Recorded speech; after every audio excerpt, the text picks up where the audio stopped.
Bem-vindos, senhores, ao programa Prova Final. Esse programa é uma realização conjunta da TV Justiça com a rede LFG. Meu nome é Gustavo Junqueira e sou professor de Direito Penal. Hoje terei o prazer de estar aqui com os senhores no programa que é dividido em 3 blocos. O primeiro é o tema do dia. Nesse bloco, um determinado assunto será abordado de forma a permitir um conhecimento, claro, introdutório sobre o tema e também a resposta às mais frequentes questões que caem nas provas, nos concursos. O segundo bloco é o Pergunte ao Professor. Nesse bloco, eu teria o prazer de responder a 5 questões elaboradas por alunos sobre o tema do dia. O terceiro bloco é o X da questão. Nesse bloco, nós examinaremos e também vamos comentar 2 questões que já caíram em concursos, provas, em algum certame público. Bom, o tema do dia hoje é consumação e tentativa. Tema que estatisticamente é um dos que mais cai em provas e concursos e, é claro, é um tema, não é, do dia a dia forense. A todo tempo se fala se o crime está consumado, está tentado, qual a pena deve ser aplicada. Aliás, falando em pena a ser aplicada, será que a tentativa merece uma pena idêntica à do crime consumado ou a pena deve ser reduzida? Pois o sujeito dispara contra a vítima. O disparo é o mesmo. Uma questão de sorte ou azar pode determinar a morte ou a vida da vítima. Será que o sujeito que deu o disparo merece uma redução de pena se, por sorte da vítima, ela sobreviveu? Ou se a conduta dele é a mesma, quer no crime tentado, quer no crime consumado, a pena também deveria ser a mesma? Essas e outras perguntas serão respondidas a partir do nosso primeiro bloco. Espero, senhores.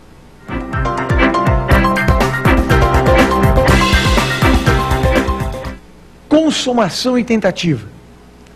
Este será nosso tema do dia. Vamos lá? Bom, a princípio, quando se considera um crime consumado e quando ele está tentado? Nos termos do artigo 14, inciso 1º do Código Penal, considera-se consumado o crime quando realizados todos os elementos de sua definição legal. Como assim? Ora, muito simples. Matar alguém, quando é que se consuma? Quando se realiza o matar alguém, ou seja, quando mata alguém. Injuriar alguém, quando? Quando se injuria alguém, quando o sujeito injuria alguém. Subtrair coisa alheia móvel para si ou para outrem, ora, basta também realizar os elementos do tipo. Só isso.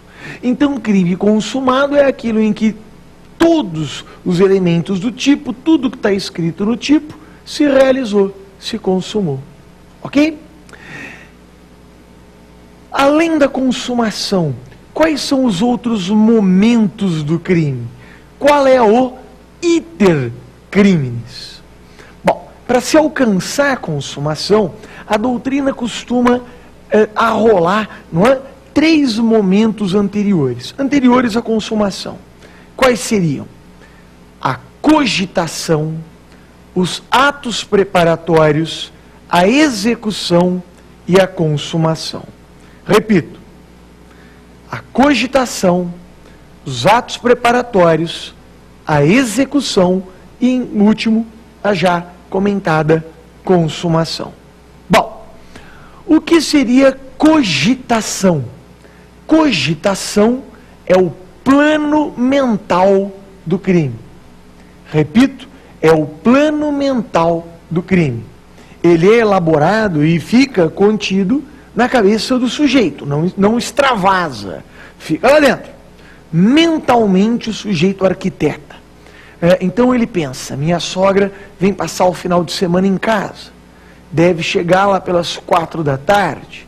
Como toda boa sogra, ela tem a chave de casa, já vai chegando e entrando. Se eu me colocar aqui, do lado do lavabo, ela certamente vai até a sala para ver se tem alguém em casa, eu posso surpreendê-la pelas costas e lá dou um golpe com um punhal na nuca dela. Se o golpe for bem postado, ela já cairá desacordada no chão, aí é só passar a pazinha, não é? E levar o corpo aí para alguma desova. Tá bem? Tudo isso então fica lá na cabeça do sujeito. É o plano mental do crime. Pergunto, isso tem alguma relevância penal? A mera cogitação tem relevância penal? Não. Não. É aquela ideia de que pensar não paga tributo, pensar não traz sanção. Também há uma máxima aqui, que o sujeito tem o direito de ser mal e de querer o mal, desde que ele não faça o mal. Então, enquanto o plano criminoso fica dentro da mente do sujeito, sim, ele tem o direito de ficar lá imaginando a morte da sogra quantas vezes ele quiser, desde que, é claro, ele não venha a executar, a realizar, a extravasar para o mundo exterior esse plano mental. O segundo momento do iter criminis é a prática dos atos preparatórios. O ato preparatório é aquele que, ao contrário da cogitação, ele já extravasa, ele já está no mundo exterior, ele se realiza no mundo exterior, e ele é necessário ou útil para a prática do crime. Então, ato preparatório é aquele que se realiza no mundo exterior e visa a prática do crime. Ele é útil ou necessário para a prática da futura infração. Quais seriam exemplos de atos preparatórios? Ora, o sujeito se aproxima do lugar que quer furtar, ou ele fica acompanhando a movimentação dos moradores de uma residência que ele quer roubar, ou ele dá carona para um outro, não é? Chegar ao lugar do crime. Todos esses são atos preparatórios. O ato preparatório, a princípio, não tem relevância penal. A doutrina rola duas exceções, duas hipóteses em que ele pode ter relevância penal. Quais são? A primeira é a previsão do ato preparatório como um crime autônomo. Isso acontece e é até bastante frequente com crimes de perigo. Por exemplo, o porte de arma. Eu pego a arma porque quando encontrar José, quero matá-lo. Não sei quando vou encontrar. Então eu fico lá com a arma irregularmente, eu não tenho o porte, irregularmente sob meu poder. Não é? Ora, esse mero ato preparatório para um futuro homicídio já configura crime autônomo de porte de arma. Então é uma hipótese em que o ato preparatório de um outro crime já está previsto como crime autônomo em um determinado tipo.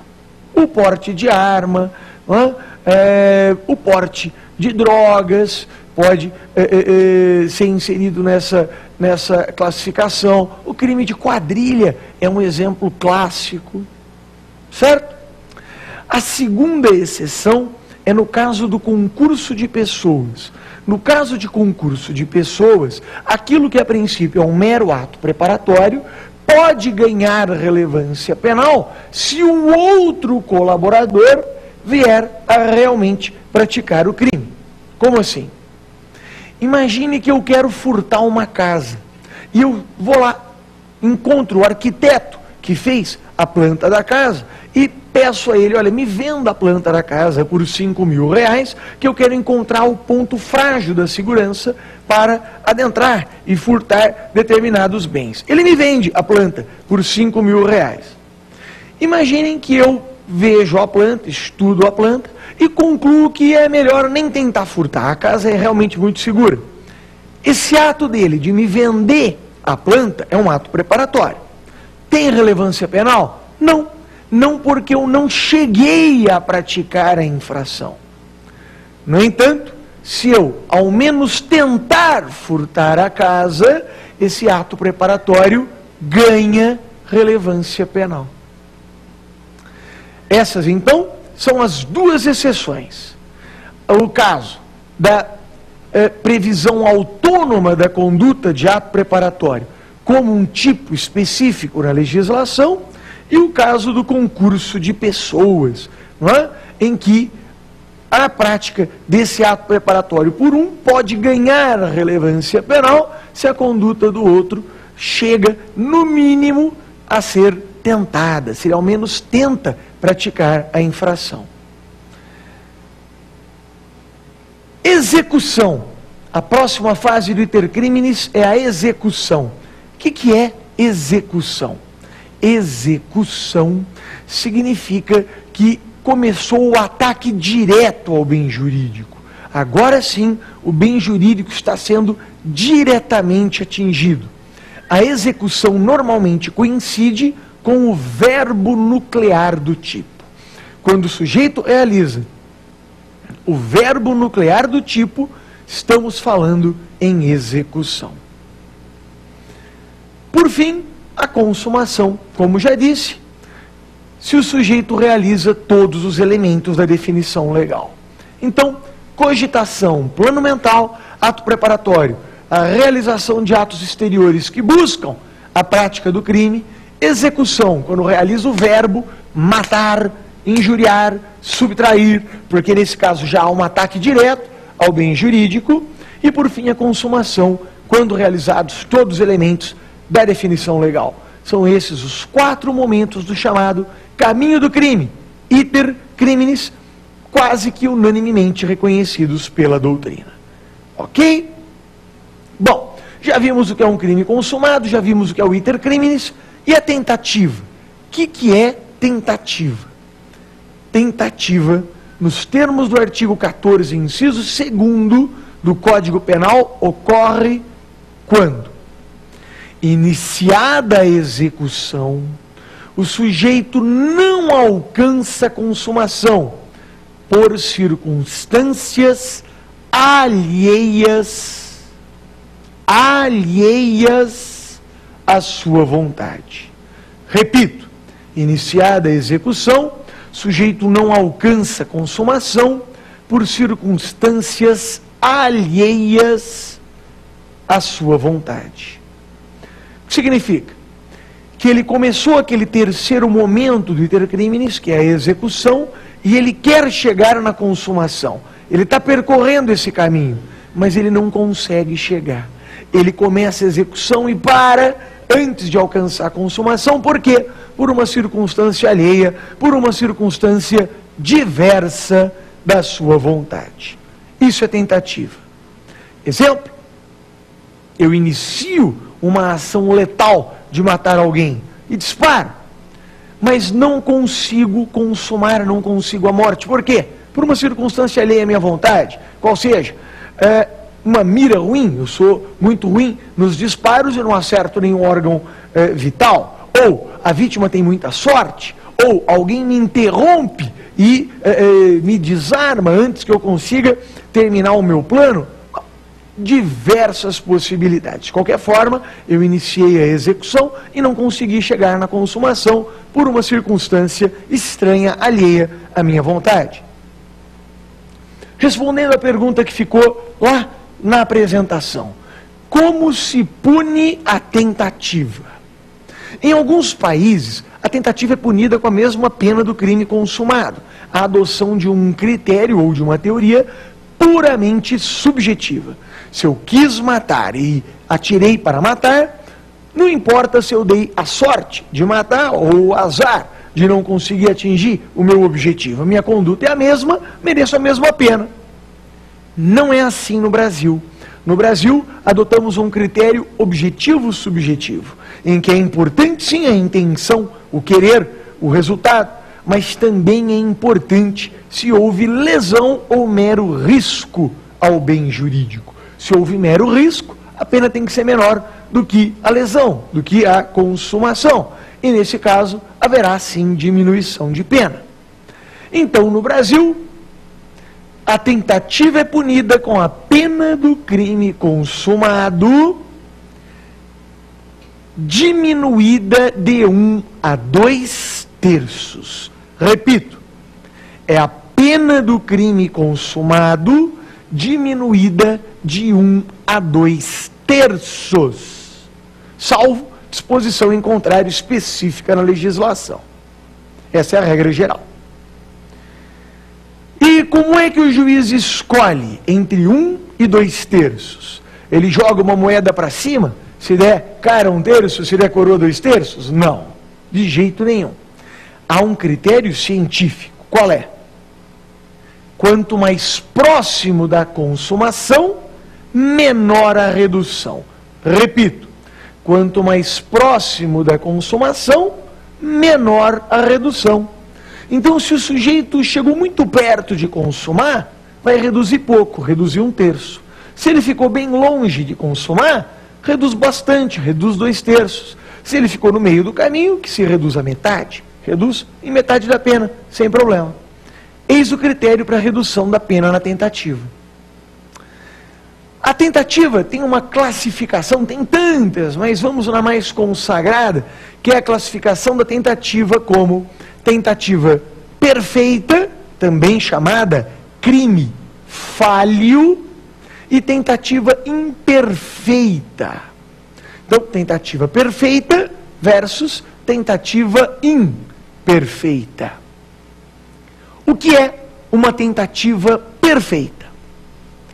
Tentativa perfeita é aquela em que o sujeito esgota o seu plano executório. Ele exaure os meios executórios que estão ao seu dispor. Então, imaginem que eu quero matar alguém e conto com 6 balas no tambor do meu revólver. Dou 6 disparos. Primeiro, segundo, terceiro, quarto, quinto, sexto. Vejo o sujeito rolando, agonizando no chão e vou embora, imaginando que é uma questão de tempo que ele vai morrer. Mas ele não morre, não é? Digamos aí que o sujeito tem o corpo fechado, não morre de jeito nenhum. Bom, ele é resgatado horas depois, com vida, sobreviveu.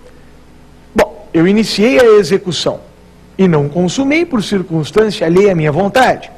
Isso é tentativa. E essa tentativa é perfeita ou imperfeita? Perfeita, pois eu esgotei o meu plano executório, eu cheguei a exaurir o meio executório que estava ao meu dispor. E o que seria uma tentativa imperfeita? Ora, se perfeita é aquela em que o sujeito esgota o plano executório, é claro que imperfeita será aquela em que o sujeito não esgota o seu plano executório, não exaure o meio executório que está ao seu dispor. Exemplo: eu quero matar alguém, meu plano é o mesmo, 6 disparos.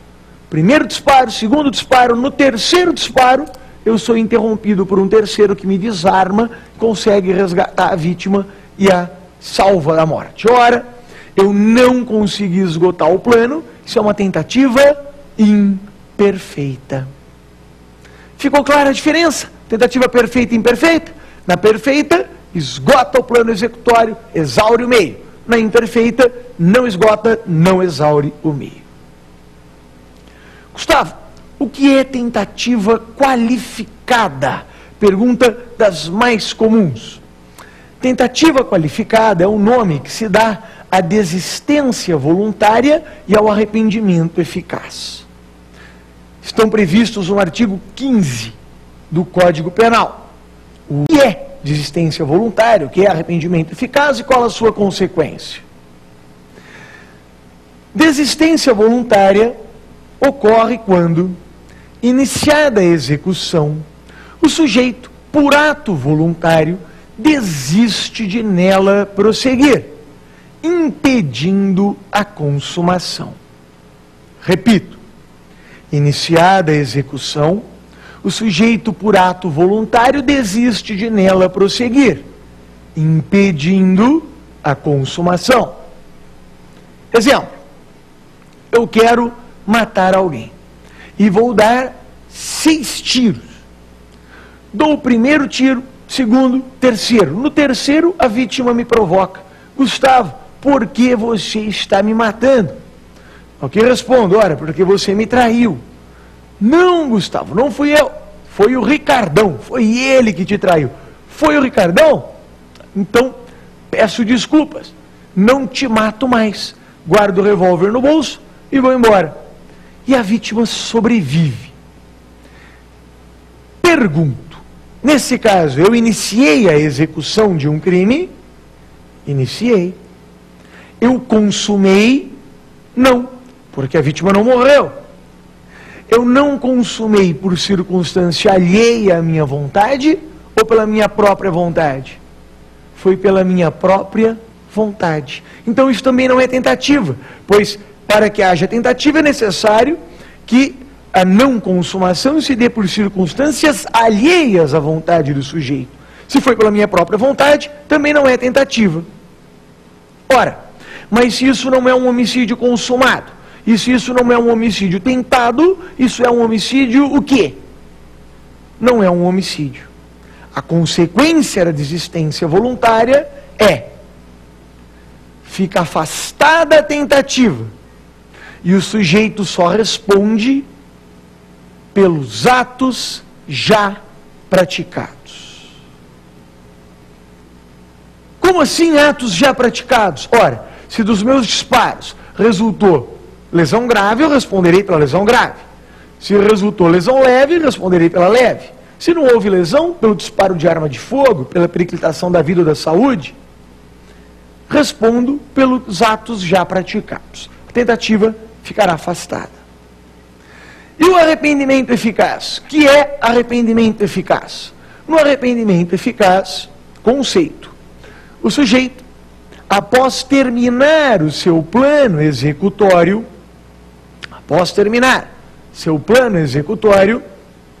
ele, por ato voluntário, age de forma eficiente a impedir a consumação. Repito, por ato voluntário, ele age de forma eficiente a impedir a consumação. Exemplo: quero matar alguém. Como? 6 tiros. Primeiro, segundo, terceiro, quarto, quinto, sexto disparo. Vejo lá o sujeito se contorcendo, ao que ele me provoca: Gustavo, por que disparou, descarregou o revólver em mim? Não é? Por que você praticamente me matou? Ora, porque você me traiu. Não fui eu, foi o Ricardão. Nossa, terrível. Não queria então. Então, peraí. Pego o sujeito no colo, levo ele até o hospital, e dou sangue, e fico lá ao lado, e consigo, não é, impedir que ele morra. Ora, nesse caso, mais uma vez, eu iniciei a execução de um crime? Iniciei. Consumei? Não. E não consumei pela minha própria vontade, pela minha própria conduta, que foi eficiente, eficaz. O arrependimento deve ser eficaz, e foi eficaz a impedir o resultado. Qual é a consequência do arrependimento eficaz? A mesma da desistência voluntária, ou seja, fica afastada a tentativa e o sujeito só responde pelos atos já praticados. Certo? Então percebam que desistência voluntária e arrependimento eficaz têm a mesma consequência. Nos dois casos fica afastada a tentativa e o sujeito só responde pelos atos já praticados. A diferença é que na desistência voluntária o sujeito simplesmente deixa de exaurir seu plano criminoso e se omite em prosseguir na execução do crime. No arrependimento eficaz, o sujeito já esgotou o seu plano e ele tem que agir, ele tem que mudar o rumo da dinâmica dos fatos para conseguir impedir a consumação. Mas a consequência, nas duas hipóteses, é a mesma. Certo? Bom, se chegamos até aqui, conseguimos aí desvencilhar as questões mais tormentosas do tema consumação e tentativa. Com isso, encerramos o nosso primeiro bloco. Vamos agora ao nosso segundo bloco, Pergunte ao Professor, em que as perguntas nos ajudarão a esclarecer ou aprofundar muito do que foi dito até aqui. Vamos lá? Espero, senhores.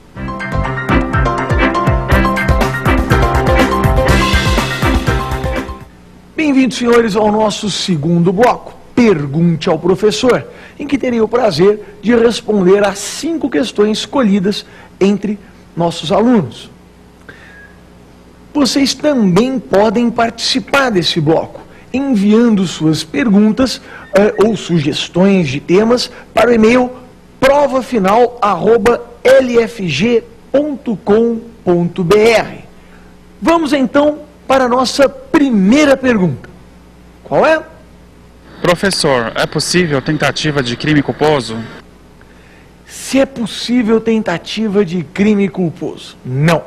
O crime culposo, salvo na hipótese da culpa imprópria, que é aquela relacionada com a discriminante putativa, mas chama-se culpa imprópria exatamente porque não é uma culpa de verdade, no crime culposo não seria possível a tentativa. Por quê? Porque na tentativa o sujeito quer o resultado ou arrisca o resultado e não o alcança por circunstâncias alheias à sua vontade. Mas se é por circunstância alheia à sua vontade, quer dizer que ele tem vontade de resultado. Ele ou quer ou arrisca, tem dolo direto ou dolo eventual. No crime culposo, o sujeito não pode ter vontade de resultado. Não pode ter nem dolo direto, nem dolo eventual. Não é isso? Claro, senão o crime não é culposo. Daí a incompatibilidade lógica, conceitual, entre a tentativa e o crime culposo. Na tentativa, o sujeito quer ou arrisca e não consegue. No crime culposo, o sujeito não pode nem querer nem arriscar, porque senão o crime não é culposo, é doloso. Aliás, pelo não cabimento da tentativa no crime culposo, prevalece, e confesso que tenho minhas restrições acerca do assunto, mas prevalece que também não seria possível a tentativa de crime préter-doloso. Lembra do crime préter-doloso? Préter-doloso é aquele crime qualificado pelo resultado em que, após descrever um crime doloso de forma completa, o legislador faz a previsão de um resultado culposo capaz de influir na dosagem da pena. Lesão corporal dolosa, está lá um crime doloso completo, seguida de morte culposa. Está aqui um resultado culposo capaz de interferir na dosagem da pena. Ora, se não cabe tentativa de crime culposo, também não caberia no crime préter-doloso. Por quê? Porque o resultado culposo que agrava, que qualifica o crime, ele não pode ser tentado, pelo mesmo motivo. Porque se ele é um resultado culposo, o sujeito não tem vontade desse resultado. Se tivesse vontade, o resultado não seria culposo, seria doloso. Então, a resposta é não. Não cabe tentativa no crime culposo e também, a princípio, não cabe no crime préter-doloso. É essa a regra, é assim que costumam vir os gabaritos das provas quando a questão é levantada. Vamos à nossa segunda questão. Professor, o que é uma tentativa branca? O que é uma tentativa branca? É uma outra classificação da tentativa. Nós vemos a classificação da tentativa em tentativa perfeita e tentativa imperfeita. Uma outra classificação é aquela que distingue entre tentativa branca e tentativa cruenta. O que é a tentativa branca? Tentativa branca é aquela da qual não resulta lesão. Repito, é aquela da qual não resulta lesão. Exemplo, eu disparo 3 vezes contra alguém, mas erro os 3 tiros. É tentativa, eu iniciei a execução de um homicídio, não o alcancei por uma circunstância alheia à minha vontade. Mas é uma tentativa branca, porque eu sequer consegui gerar lesão. E o que é uma tentativa cruenta? Tentativa cruenta é aquela que resulta em lesão. Como assim? Ora, eu dou 3 disparos contra alguém e acerto os 3 disparos na orelha do sujeito. Decepo a orelha, sai sangue, fica tudo vermelho, fica tudo daquela cor crua. Daí o radical, a ideia de tentativa cruenta. Repetindo, tentativa branca versus tentativa cruenta. Tentativa branca, aquela da qual não resulta lesão. Tentativa cruenta, aquela da qual resulta lesão. Feita a distinção, vamos à nossa terceira pergunta. Professor, por que não cabe a tentativa no crime habitual? Por que não cabe tentativa no crime habitual? Primeiro, vamos lembrar o que é um crime habitual. Crime habitual é aquele em que a conduta só ganha relevância penal quando se torna um hábito. Repito, crime habitual é aquele em que a conduta só ganha relevância penal quando se torna um hábito. Uma primeira advertência é não confundir crime habitual com crime permanente, tampouco com crime continuado. Cuidado! O crime permanente é aquele em que o sujeito pratica uma conduta, mas a consumação ela protrai no tempo, sendo controlada pela vontade do sujeito. Como assim? O sujeito que porta a droga, ele pega a droga e fica consigo, ele traz consigo a droga. Não é algo que se consuma em um instante, não. Essa consumação ela perdura por todo o tempo em que o sujeito fica trazendo consigo. Então a consumação ela perdura. Mesma coisa, ter em depósito a arma, enquanto o sujeito tem em depósito. Privar alguém da liberdade, crime de sequestro, enquanto fica sequestrando. Todos esses são crimes em que a consumação protrai no tempo e fica dependente da vontade do sujeito. Esses são crimes permanentes. Crime continuado é uma das espécies de concurso de crimes, lembra? Uma série de crimes, uma série de condutas criminosas será punida como se fosse um só crime, desde que presentes os requisitos da lei, os requisitos do artigo 71 do Código Penal. Lembra dos requisitos do 71 do Código Penal? Crimes da mesma espécie, semelhantes condições de tempo, lugar e modo de execução. São várias condutas criminosas que, a princípio, configurariam vários crimes, mas que, por força do artigo 71, serão punidas como se fossem um crime só, ainda que com a pena exasperada. Diferente do crime permanente, diferente do crime continuado, crime habitual é aquele em que você tem várias condutas, e não uma só, como no crime permanente. E que você precisa que essa conduta se torne um hábito para que se configure o único, um crime habitual.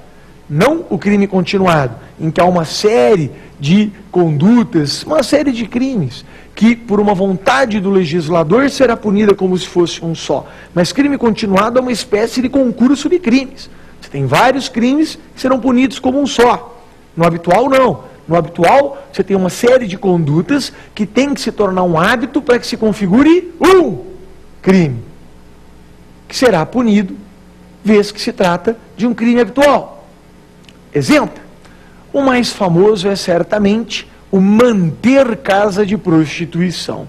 Então, para que a manutenção da casa de prostituição ganhe relevância penal, não basta que o sujeito inaugure a casa de prostituição, que ele a mantenha por um dia. Não, é necessário que ele tenha o hábito.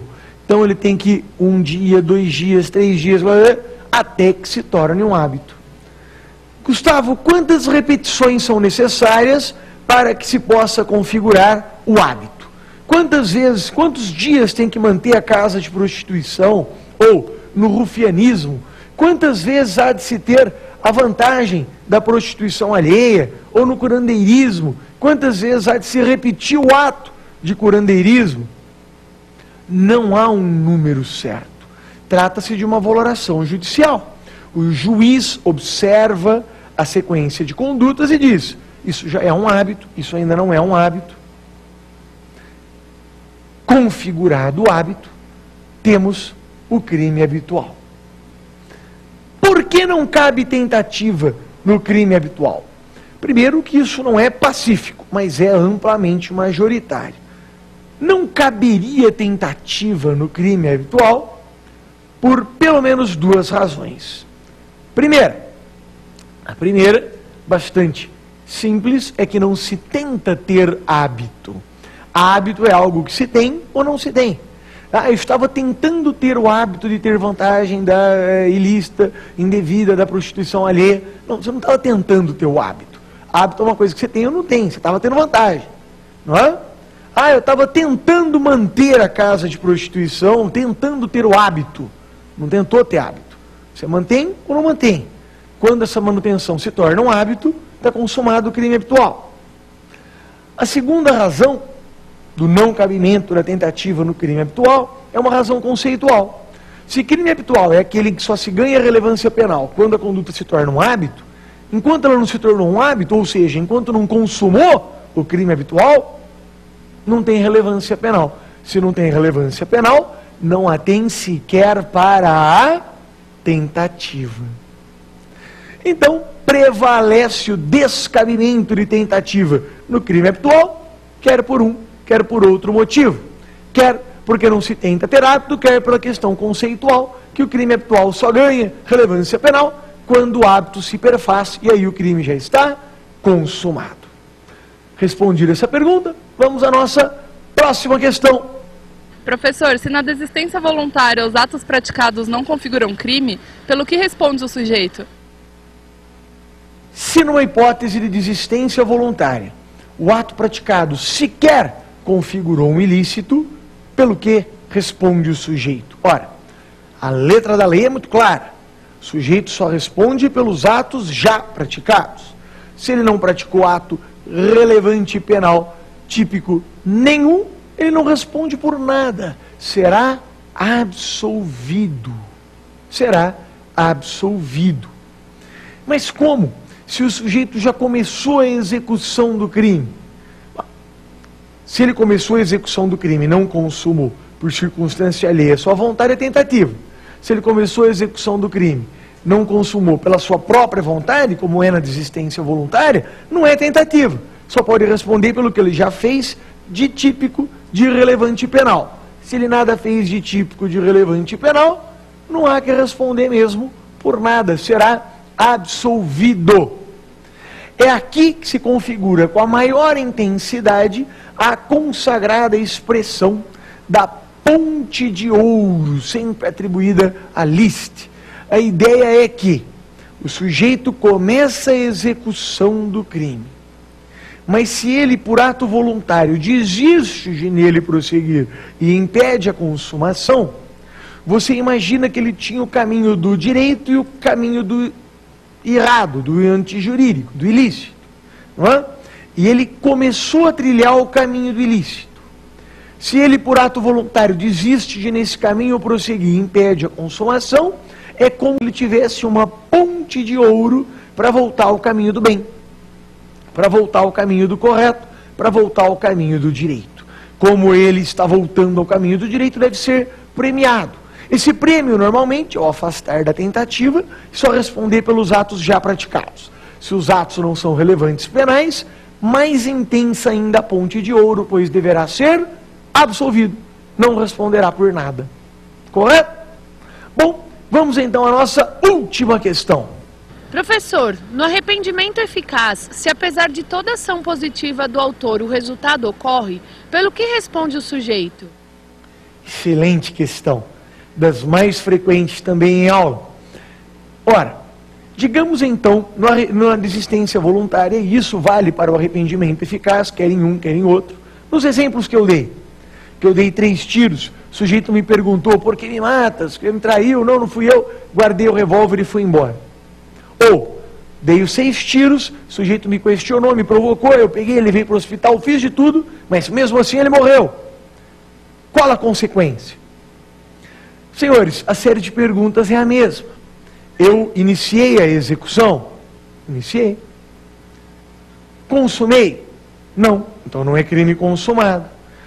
Não consumei? Claro que eu consumei. Nesse caso, eu consumei. Não é? Porque, afinal de contas, o sujeito morreu. Se na desistência voluntária, não é? Ou naquilo que eu quero que seja uma desistência voluntária, o sujeito morre, se no arrependimento que eu quero que seja eficaz, o sujeito morre, o arrependimento não foi eficaz. Ok? Então, eu iniciei a execução? Iniciei. Consumei? Consumei. Tenho que responder pelo quê? Pelo crime consumado. Pelo crime consumado. Ah, então mesmo tendo deixado de continuar os tiros, mesmo tendo atuado no sentido de evitar o resultado, vai responder pelo crime? Vai responder pelo crime consumado. Ora, eu iniciei a execução de um crime, eu consumei, respondo pelo crime consumado. De nada adianta, nesse caso, tentar impedir o resultado? É uma atenuante, está prevista lá no artigo 65 do Código Penal. Mas lembre-se, no conceito de desistência voluntária, está lá, sujeito que por ato voluntário, iniciada a execução, deixa de nele prosseguir, impedindo a consumação. Também no arrependimento eficaz, sujeito que termina o plano executório por ato voluntário, age no sentido de impedir a consumação e age de forma eficiente a impedir a consumação. Tanto numa figura como na outra. Se o sujeito não consegue impedir a consumação, não há desistência voluntária e arrependimento eficaz. Há uma vontade do sujeito de desistir, uma vontade de evitar o resultado, mas essa vontade não vai ter reflexo jurídico, não vai ter importância, pelo menos não, para afastar a tentativa. Não haverá desistência voluntária e arrependimento eficaz. No máximo, o juiz poderá considerar essa boa conduta no momento da dosagem da pena, quer como circunstância judicial, quer como uma atenuante, no caso do sujeito que tenta, não é, reparar o resultado, mas não consegue. Certo? A resposta então é, se num pretenso arrependimento eficaz, numa pretensa desistência voluntária, o crime se consuma, o resultado ocorre, o sujeito vai responder pelo crime consumado, sua conduta no máximo influenciará na dosagem da pena. Respondidas as questões, todas muito interessantes, que nos permitiram aí, não é, divagar um pouco mais, aprofundar no tema do dia, nós encerramos o nosso segundo bloco. Lembrando que no próximo bloco teremos o X da questão, em que vamos examinar 2 questões que já foram objeto de provas anteriores e que nos permitirão revisitar o tema até aqui explanado. Vamos então ao nosso terceiro bloco. Aguardo, senhores.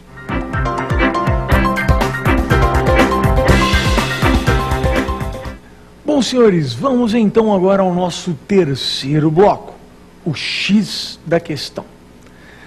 Vamos agora examinar 2 questões que caíram em provas e exames anteriores sobre o tema consumação e tentativa.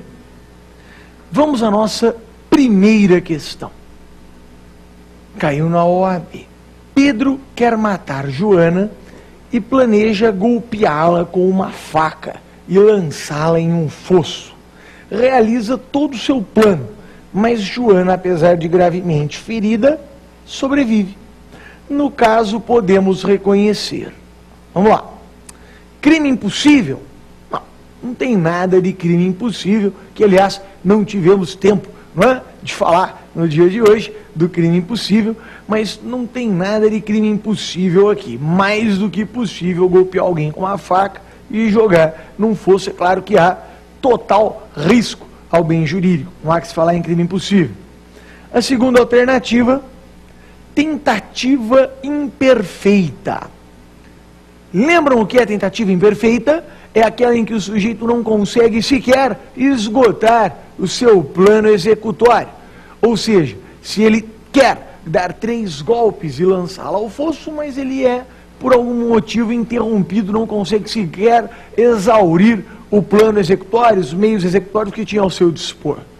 Não é o caso. Aqui, pelo que a questão expressamente diz, ele completou o plano executório. Fica afastada, então, a tentativa imperfeita. Crime falho. Será que é crime falho? O que é crime falho mesmo? Crime falho é tentativa perfeita. É aquela em que o sujeito esgota o seu plano executório. E apesar de esgotar o plano executório, ele não atinge a consumação. Lembra? É a ideia do sujeito que faz tudo, exaure o meio executório, mas não atinge a consumação. É o caso da questão? Parece-me que sim. O sujeito quer golpear a moça, quer jogar ela no fosso. Seu plano executório, os meios que ele tem a seu dispor. Ele golpeia e joga no fosso. Ora, isso é uma tentativa perfeita, também chamada crime falho. A C, então, é a nossa melhor alternativa até aqui. Me parece a precisa. Vamos para a próxima alternativa. Tentativa branca. Senhores, estamos falando de tentativa branca? De forma alguma. Se ele deu o golpe de faca na moça, se ele jogou num fosso, evidentemente teve lesão. Lembra? Acabamos de falar, tentativa branca versus tentativa cruenta. Branca, aquela que não resulta lesão. Cruenta, a que resulta lesão. Nesse caso, temos lesão. Se temos lesão, temos uma tentativa cruenta. Aliás, a questão, salvo engano, diz que ela ficou gravemente ferida. Volta lá a questão. Realiza todo o plano, mas Joana, apesar de gravemente ferida. Ora, senhores, se a Joana ficou gravemente ferida, certamente não temos uma tentativa branca. Aliás, não temos uma tentativa branca, isso mesmo. Não é? A tentativa é cruenta. Bom, ficando afastada também a linha D, só sobrou a C era a correta. C é o seu gabarito. Alternativa correta, letra C, de Corinthians, crime falho. Próxima questão. Próxima questão. João quer roubar o dinheiro de uma lanchonete. Chega no local e anuncia o assalto. Ao exigir dinheiro, o funcionário sinaliza que terá que abrir a caixa registradora para pegá-lo. João então grita para que ele permaneça imóvel, que não quer mais o dinheiro, sai correndo do local. Apanhado horas depois, João responderá por: eu tive um caso muito semelhante, no exercício, não é, da minha profissão. Um sujeito ingressou numa lanchonete e ele queria roubar. Não é? Queria porque queria roubar. Só que a primeira vez que ele estava roubando, então ele estava receoso, não é? Então ele contando, né, no interrogatório dele, que ele chegou, queria roubar, não teve coragem, sentou. Quando o garçom, né, o dono lá da lanchonete veio falar com ele, olha, eu queria um lanche, pedi um lanche. A ideia dele é que ele ia tomar coragem, não é? Enquanto estava lá comendo o lanche. E estava lá comendo lanche e estava quase acabando o lanche, foi tomando coragem, de repente ele deu um grito: isso é um assalto! Não é? O dono da lanchonete parou, falou: o que você quer? Quero dinheiro. O dinheiro está lá dentro. Aí ele pegou e fez como aqui na questão. Não é? Pegou e então eu não quero mais, saiu correndo. Não é? E foi apanhado minutos depois, a polícia que estava rondando o local. Qual a repercussão típica disso? Vamos lá, ele iniciou a execução? Iniciou. Ele consumou? Consumou. Consumou? Não consumou. O roubo ele não consumou. Não é? Mas ele não consumou por circunstâncias alheias à sua vontade ou ele não consumou pela sua própria vontade? Cuidado aqui. Alguns dirão, não, foi por circunstância alheia. Eis que ele foi surpreendido pela notícia de que precisava abrir a caixa registradora, ou no meu exemplo real, que precisava entrar nos fundos do bar, não é? Calma lá. Para distinguir tentativa de desistência voluntária, tem uma famosa fórmula de Frank. Como é essa fórmula de Frank? Na tentativa, o sujeito quer e não pode. Na desistência voluntária, o sujeito pode, mas não quer. Nesse caso, qual melhor se aplica? Ora, se o sujeito disse, vou abrir a caixa registradora e vou te dar o dinheiro, significa que ele podia ter esperado, podia ter chegado à consumação do roubo, mas não quis. Não foi eu quero o dinheiro da caixa e não estou conseguindo. Foi, eu posso esperar abrir a caixa, mas eu não quero. Esse é o clássico encaixe da desistência voluntária. Então, no caso, nós temos sim uma desistência voluntária. Qual é mesmo a consequência? Fica afastada a tentativa e o sujeito só responde pelos atos já praticados. Vamos lá? Primeira alternativa, tentativa de roubo, pois a desistência não foi voluntária, mas sim provocada pelo funcionário. Essa era a cortina de fumaça, hein? Essa era para te enganar. Lembra? Ele podia ter esperado abrir a caixa registradora, não quis. Isso não é tentativa, desistência quero, mas não posso. Perdão, tentativa, quero, mas não posso. Desistência, posso, mas não quero. Aqui, clássico exemplo de posso esperar, mas não quero. Alternativa B, roubo consumado, pois já consumara o roubo ao anunciar o assalto. Não, de forma alguma. A nova e rigorosa posição sobre o momento consumativo do roubo apregoa que o roubo se consuma assim que o sujeito tem a detenção da coisa que quer subtrair, ainda que por poucos instantes. Mas ele precisa apreender a coisa, ainda que por poucos instantes. Ninguém defende, ainda, pelo menos, que o roubo se consume com o mero anúncio do assalto. A linha C. Tentativa de furto em concurso com crime de constrangimento ilegal, pois como não houve subtração, não se pode falar em roubo. Não há que se falar em tentativa de furto, até porque desde o início houve o anúncio do assalto, ou seja, havia um roubo. E se havia roubo, não dá para falar em tentativa de furto mais constrangimento ilegal. De forma alguma. Não é essa a capitulação correta. Última alternativa, D, constrangimento ilegal, pois houve desistência voluntária quanto ao roubo e João só responde pelos atos já praticados. Daí, é essa correta. Ele desistiu de continuar no crime de roubo, né, que é um crime contra o patrimônio, só responde pelos atos já praticados. O que ele tinha já praticado? Ele já tinha anunciado o assalto, já tinha mandado o sujeito ficar parado, já tinha mandado levantar a mão, ou seja, mediante grave ameaça, ele tinha constrangido alguém a fazer o que a lei não manda, o que configura o crime de constrangimento ilegal. Essa era a capitulação adequada. Então, alternativa certa, D. D de dado. Ok? Examinamos então as duas questões, conseguimos revisitar os conceitos, conseguimos ampliar também, não é? Lembrando da fórmula de Frank. Repito, na tentativa eu quero, mas não posso. Na desistência eu posso, mas não quero. Não é? E com isso, vamos então ao final de nosso programa. Não sem antes mandar aqui um especial abraço a alguns colegas.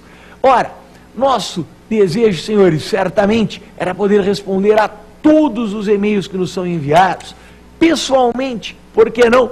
Não é? Mas é tão grande aí a gama de mensagens que chega à coordenação que porque nós só conseguimos, não é, responder expressamente, colocar aqui no Pergunte ao Professor, no X da questão, um pequeno número das questões que chegam. De qualquer forma, aproveitamos para mandar o nosso grande e forte abraço ao Márcio Santos, de Paranaguá, ao Marcelo Santos, do Rio de Janeiro, a Belair Cecília, de Minas Gerais, e a Rosana Cardoso, de Olinda. A todos os senhores, o nosso forte abraço, em especial aos 4 colegas, e fica o convite já para os nossos próximos programas. Senhores, foi um grande prazer, uma imensa honra ter merecido a atenção dos senhores.